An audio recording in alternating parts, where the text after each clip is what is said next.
코스피가 중동발 지정 확정 리스크에도 개인의 매수세에 힘입어 오르고 있습니다. 국제유가는 이스라엘과 이란의 전면전 가능성으로 WTI 선물이 거래 시작 직후 5%까지 올랐습니다. 도널드 트럼프 미국 대통령이 이란과 이스라엘의 협상을 촉구하면서도 때로는 국가들이 먼저 싸워서 해결해야 한다고 말했습니다. 그러면서도 이란의 보복 공습으로부터 이스라엘의 방어를 계속 지원하겠다고 밝혔습니다. 퇴직연금의 10년 평균 수익률이 2%대에 불과한 것으로 나타났습니다. 이런 가운데 올해 국민연금의 지급액은 50조 원을 넘어설 것으로 예상됩니다. 가계와 개인 사업자 대출의 부실 위험이 11년 만에 가장 높은 수준까지 뛰었습니다. 금융당국은 오늘 전 은행권을 긴급 소집해서 대출 조이기를 주문할 것으로 보입니다.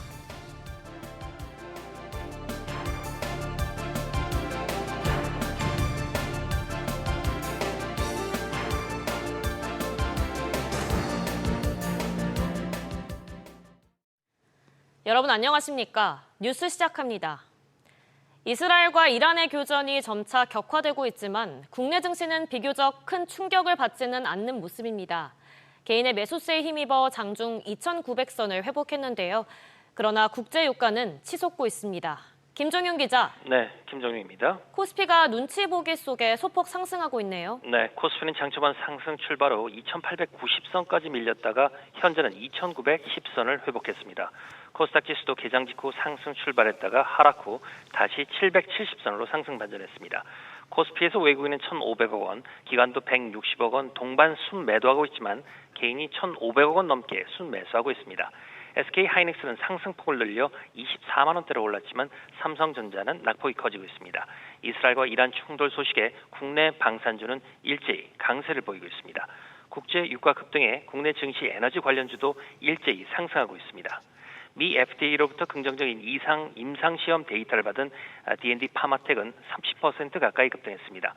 상조회사 프리드라이프 인수를 마무리한 웅진 역시 20% 이상 뛰었습니다. 달러원 환율은 전 거래일보다 1.6원 내린 1,368원에 출발한 뒤 현재는 1,360원 초반까지 하락했습니다.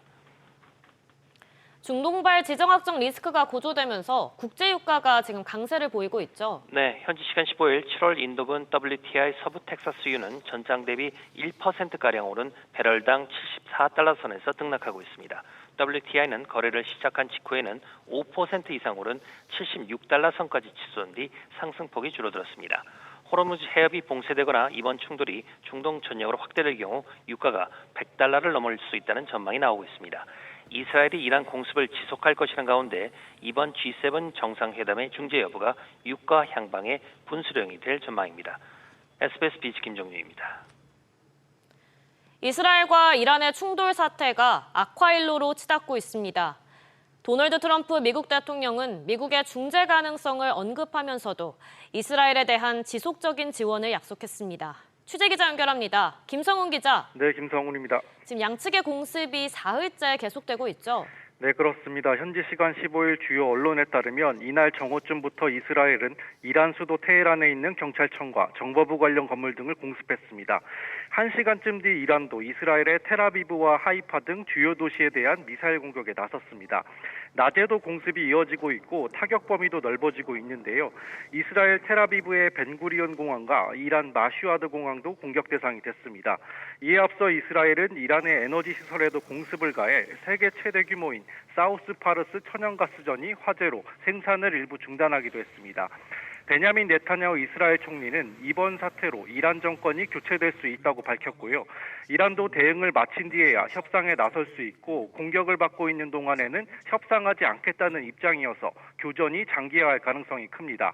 현재까지 이란 측 희생자는 224명으로 늘었고 이스라엘에선 최소 13명이 사망하고 380명이 부상당한 것으로 집계됐습니다. 사태가 계속 심각해지고 있는데 이번 사태에 대한 미국의 입장은 뭔가요? 네, 개입 가능성을 시사한 트럼프 대통령은 양측의 협상을 촉구하고 있는데요. 트럼프 대통령은 양국 사이의 휴전 합의가 이뤄지길 바라고 협상할 때가 왔다고 생각한다면서도 때로는 싸워서 이겨야 할 때도 있다고 강조했습니다. 그러면서 이스라엘의 방어를 계속해서 지원하겠다고 말했습니다. 또 이스라엘의 이란 공습을 중단하라고 요구했는지를 묻는 기자들의 질문에는 즉답을 피했습니다. SBS 비즈 김성훈입니다. 한편 우리나라가 초고령 사회로 진입한 가운데 노후 대비를 위한 국민연금이 충분한 소득 보장을 하지 못하는 상황인데요. 하지만 보완제가 돼야 할 퇴직연금마저 재기능을 못하고 있다는 지적이 나오고 있습니다. 이정민 기자. 네, 이정민입니다. 퇴직연금이 재기능을 하지 못한다는 건 수익률이 낮아서죠? 네, 그렇습니다. 지난해 퇴직연금 연간 수익률은 4.77%를 기록했습니다. 하지만 이를 10년 평균으로 놓고 보면 운용 수익률은 2.07%에 불과해 물가 상승률을 쫓아가기도 벅찬 상황입니다. 이 같은 문제를 해소하기 위해 대대적인 수술이 필요하다는 국민연금연구원의 보고서가 최근 나왔는데요. 보고서는 장기적으로 확정기여형 제도로의 전환과 기금형제도 확대라는 투트랙 전략을 제시했습니다. 임금 인상률에 연동된 확정급여형보다는 자본시장 수익률에 기반한 확정기여형이 근로자에게 더 유리할 수 있다는 설명입니다. 또 현행 계약형에서 벗어나 전문가 집단이 연금 자산을 운용하는 기금형 제도, 특히 실적 배당형 상품 중심으로 운용되어야 한다고 제안했습니다. 또 퇴직연금이 노후 안전망 역할을 못하는 이유가 또 있다고요? 네, 중도 인출 때문인데요. 2022년 한 해에만 약 5만 명이 1조 7천억 원을 중도 인출했고 이 중 절반에 가까운 46.6%는 집을 사려고 연금을 중간에 뺏어 썼습니다. 지금 당장의 주거 문제 해결이 급하다 보니 미래의 노후 대비를 하기에 벅찬 겁니다. 보고서는 퇴직연금의 연금화를 유도하기 위해 연금 수령 시 세제 혜택을 강화하고 연금화 상품을 다양하게 개발하는 등의 방안이 필요하다고 제시했습니다. 연구원은 2년 뒤인 오는 2027년에는 국민연금 지출액이 보험료 수입을 넘어설 것으로 전망하고 있어 퇴직연금 개편 시급성이 커지고 있습니다. SBS 비즈 이정민입니다. 이런 가운데 경기가 좀처럼 나아지지 않으면서 은행에서 빌린 돈을 갚지 못하는 사례가 늘고 있습니다. 특히 가계와 자영업자의 상황이 많이 안 좋은 것으로 나타났는데요. 최나리 기자. 네, 최나리입니다. 일단 연체율이 얼마나 올랐나요? 네, 5대은행의 5월 말 기준 전체 원화 대출 연체율은 0.49%입니다. 4월 말보다 0.05%포인트 올랐고 지난해 말과 비교하면 5달 새 0.14%포인트나 높아졌습니다. 가계 연체율이 0.36%, 기업 연체율이 0.6%로 집계됐습니다. 특히 자영업자와 소상공인 등 개인 사업자들의 연체율 증가폭이 컸습니다. 개인 사업자 대출 연체율은 5월 말 평균 0.67%로 한 달 만에 0.06%포인트 올랐고 지난해 말보다는 0.19%포인트 뛰었습니다. 부실 위험 지표도 악화됐습니다. 일부 은행에서는 가계 자영업자 대출 연체율이 11년 만에 최고를 기록하기도 했습니다. 이렇게 부실 지표가 악화되는 배경은 역시 경기 불황이겠죠? 네, 내수 부진 등 경기 불황과 오랜 기간 이어져 온 고금리 영향으로 풀이됩니다. 여기에 미국 관세 정책도 악영향을 끼치고 있습니다. 더 우려되는 것은 국내 기업 수출이 감소할 것으로 예상되면서 소비 심리 회복 지연까지 맞물려 당분간 연체율이 꺾이기 어렵다는 점입니다. 대출 건전성의 경고등이 커진 상황에서도 부동산 양극화 속 대출 증가세도 좀처럼 잡히지 않고 있습니다. 특히 스트레스 DSR 3단계 시행을 앞두고 이달 들어 열흘 새 가계대출이 2조 원이나 증가했습니다. 상황이 이렇다 보니 오늘 긴급 비공개 가계부채 간담회를 마련한 금융당국 대응이 주목되고 있습니다. SBS 비즈 최나리입니다. 경기도에서 높은 시세 차익을 기대할 수 있는 아파트 무순위 청약 물량이 나왔습니다. 주변 시세와 비교했을 때 약 10억 원의 차익이 예상되는데요. 취재기자 연결해 자세히 알아보겠습니다. 류정현 기자. 네, 유정현님. 어떤 아파트 단지에서 청약 물량이 나온 건가요? 네, 경기도 과천시 가련동 한 과천 그랑레브대 시장 아파트의 전용 면적 55제곱미터 한 가구가 오늘 청약 접수를 받습니다. 조금 전인 오전 10시부터 시작됐고 청약은 오후 5시까지 진행되는데요. 모두 472가구로 구성된 단지 물량으로 강남과 비교적 가까운 과천시임에도 분양가는 5년 전 가격인 약 5억 3,900만원입니다. 인근 단지로 지난 2008년 준공된 레미안 슈류의 같은 면적 아파트가 최근 약 16억 원에 거래된 걸로 미뤄보면 약 10억 원의 시세 차익이 기대됩니다. 이 때문에 최근 관심이 뜨거워져 애초 지난 9일 청약이 일주일 미뤄져 오늘 진행됩니다. 신청 자격은 구체적으로 어떻게 되나요? 네, 일단 입주자 모집 공고일인 지난달 29일 기준으로 무주택 세대 구성원이어야 합니다. 이 가운데 혼인신고 7년 이내 부부이거나 또는 6살 이하의 자녀를 둔 부부, 1년 이내 혼인 예정인 예비 신혼부부에게 신청 자격이 부여되고요. 6세 이하 자녀를 둔 무주택 한부모 가족도 청약이 가능합니다. 특히 예비 신혼부부는 공고일로부터 1년 이내에 혼인 사실을 증명할 수 있어야 합니다. 주의사항도 있는데요. 이번 청약 가구는 신혼희망타운으로 공급됐고 분양가가 3억 7천만 원을 넘기 때문에 수익공유형 모기지에 의무로 가입해야 합니다. 연 1.3% 고정금리로 최장 30년 동안 최대 4억 원의 대출을 내주는 대신 추후 집을 팔 때 차익의 최대 50%를 주택도시기금과 정산해야 합니다. SBS 비즈 유정현입니다. 늦은 밤 빚을 독촉하는 연락을 하거나 가족 등 지인에게 대리 상환을 강요하는 건 모두 불법입니다. 최근엔 이런 내용을 문자나 전화 대신 카카오톡으로 보내는데요. 오늘부턴 원천 차단됩니다. 자세한 내용 취재기자 연결해 알아보겠습니다. 오수영 기자.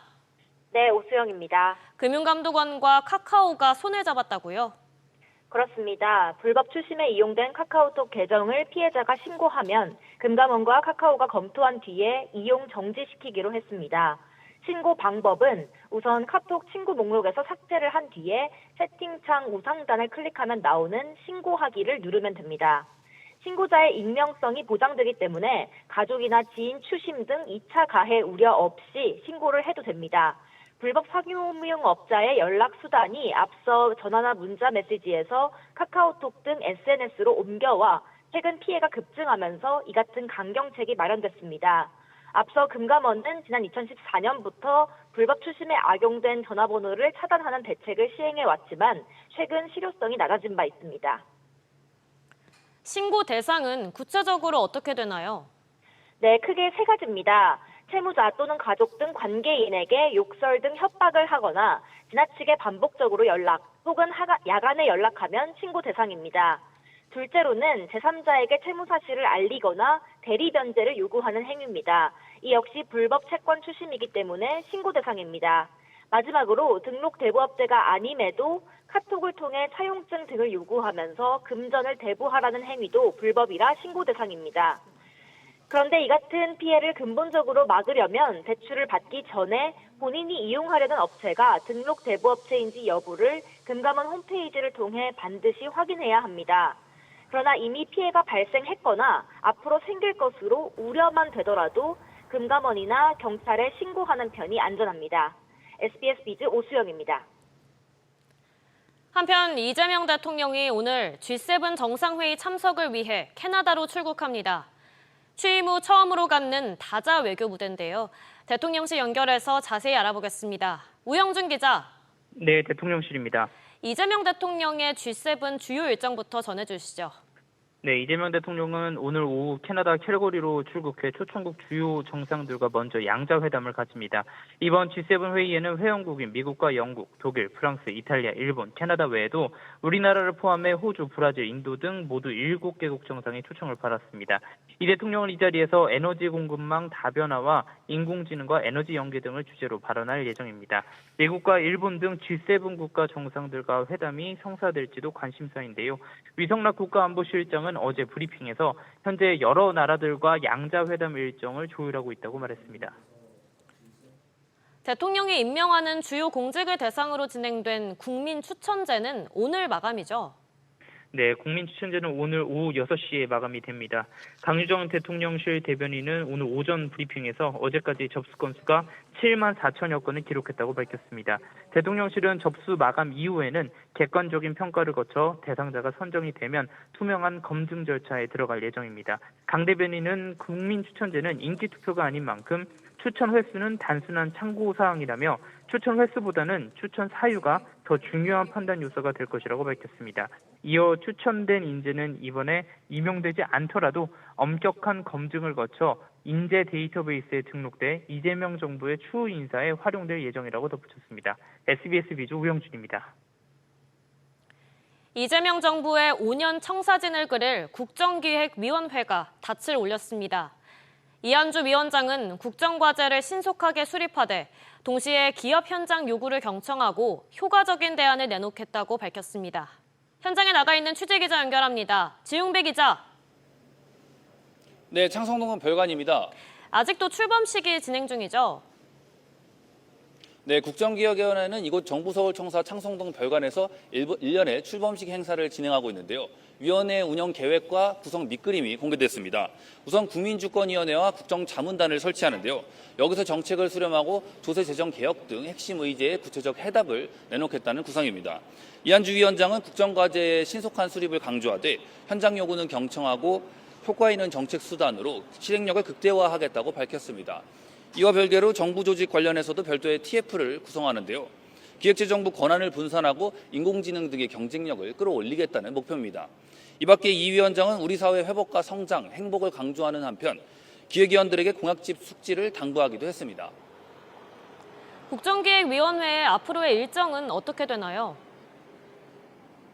네, 현판식을 시작으로 지금 3층 대회의실에서 임명장 수여식을 마쳤고요. 조금 전부터 문재인 정부 때 국정기획자문위원장을 지낸 김진표 전 국회의장의 특강이 진행되고 있습니다. 오후부터는 첫 전체 회의가 열립니다. 이런 가운데 위원회의 정기적인 주요 활동도 소개됐는데요.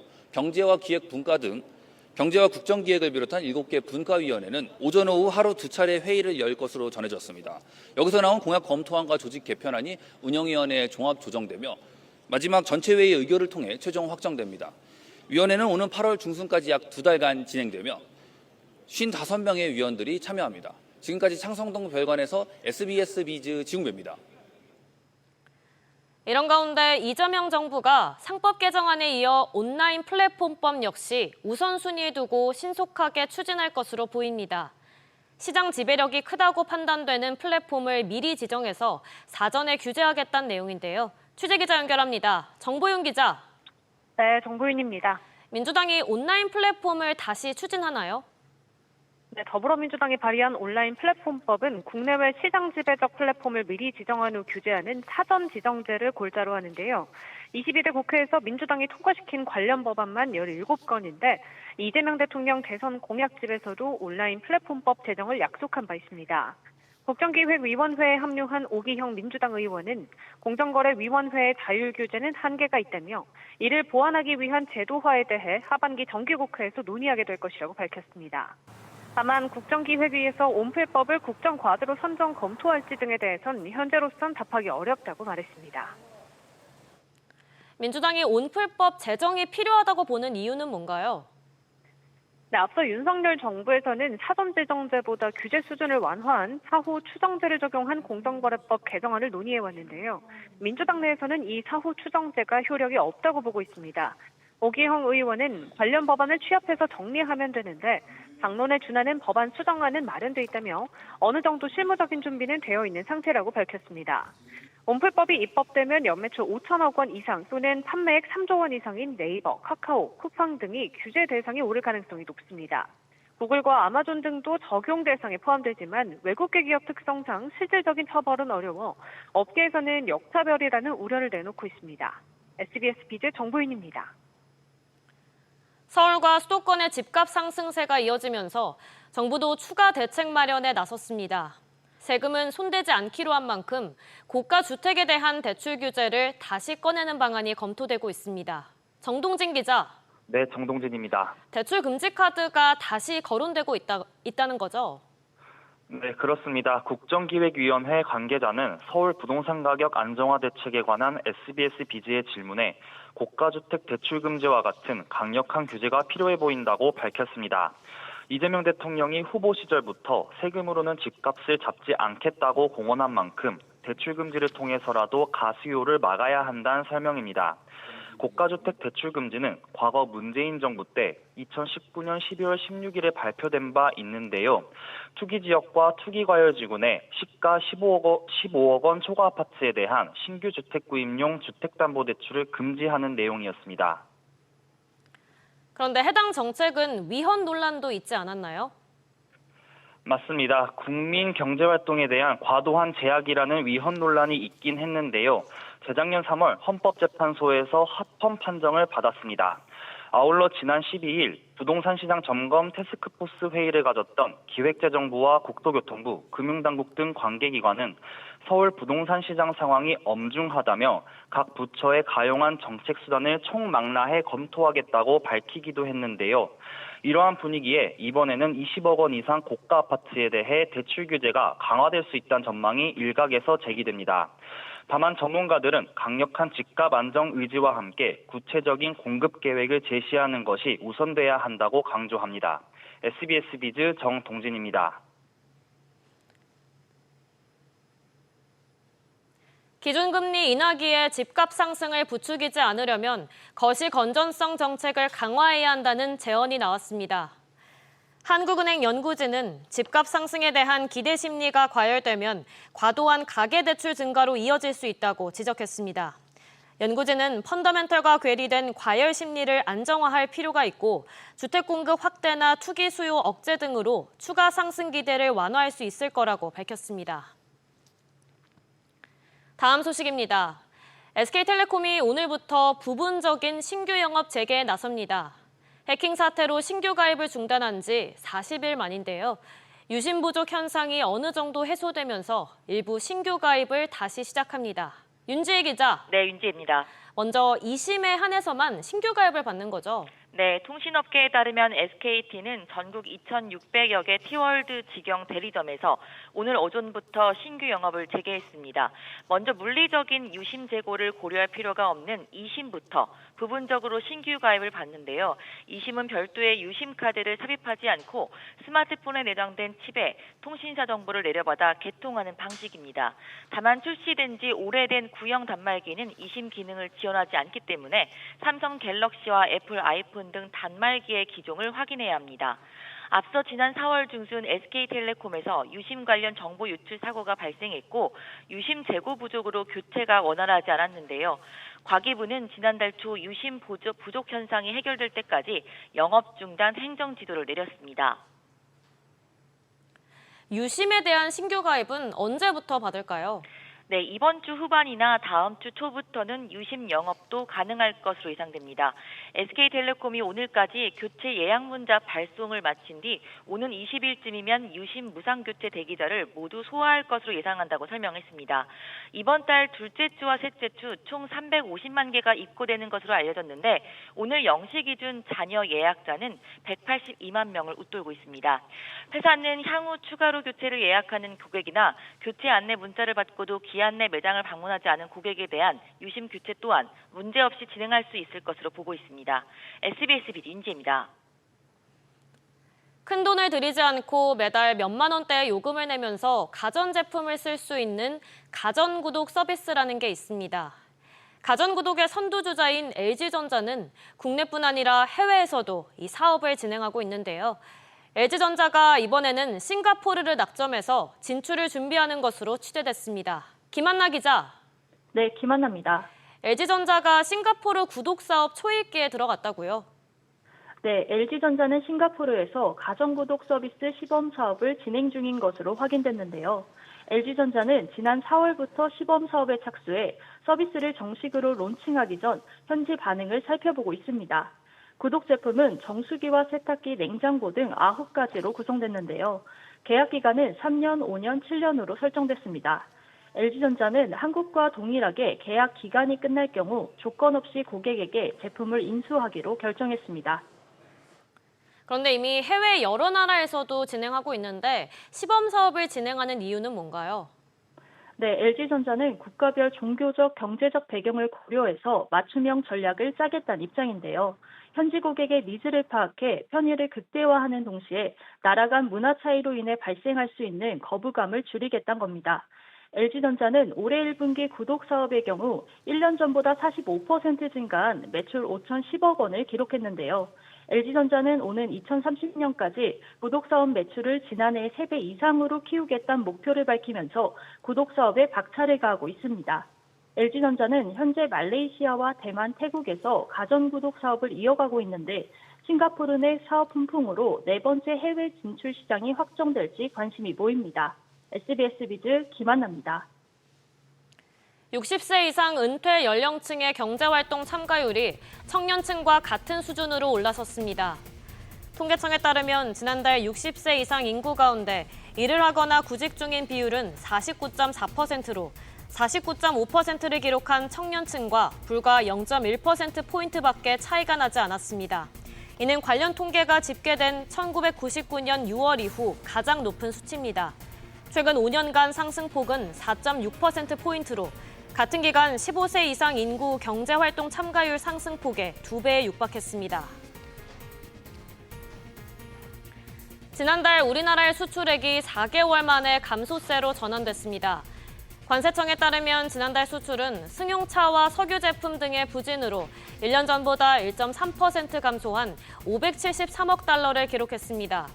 같은 기간 수입도 5.3% 줄어든 503억 달러로 집계돼 무역 수지는 69억 달러를 기록하며 4개월 연속으로 흑자를 이어갔습니다.